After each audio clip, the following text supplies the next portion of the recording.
cimentoplastie ou la vertébroplastie, en fait, c'est l'injection de ciment biocompatible dans une vertèbre fragilisée pour la consolider.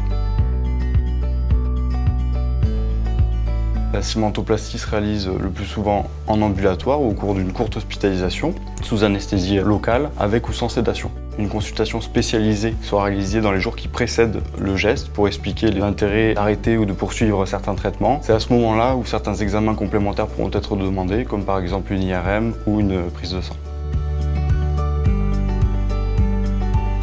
La préparation du patient est une étape importante qui peut être assez longue et la coopération du patient est vraiment cruciale et va contribuer à la rapidité du geste et à la diminution du risque de complications et des douleurs. Le patient devra rester immobile du repérage scanographique ou radiographique jusqu'à la fin de la procédure. La cimentoplastie se déroule en 3 étapes. La première étape, c'est le repérage scanographique ou radiographique qui va permettre de modéliser en fait, le trajet de l'aiguille avec une mise en place d'une croix au point d'entrée.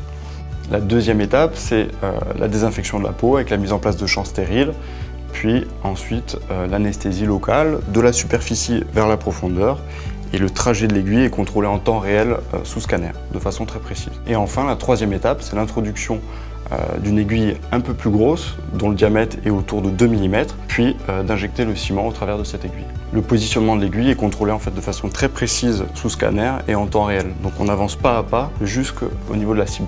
Comme pour une prise de sang, lors de l'anesthésie superficielle, le passage de la peau peut être un peu sensible. Dans ce cas, on complète l'anesthésie locale. À la fin de la procédure, le patient repart en chambre, il sera surveillé par l'équipe soignante. Il faudra qu'il reste allongé pendant 2 à 3 heures sur le dos. Parfois, des douleurs au niveau du site de ponction peuvent nécessiter la prise d'antalgiques courants à la fin du geste. Les douleurs liées à la fracture vont s'estomper dans les quelques jours qui suivent la cimentoplastie.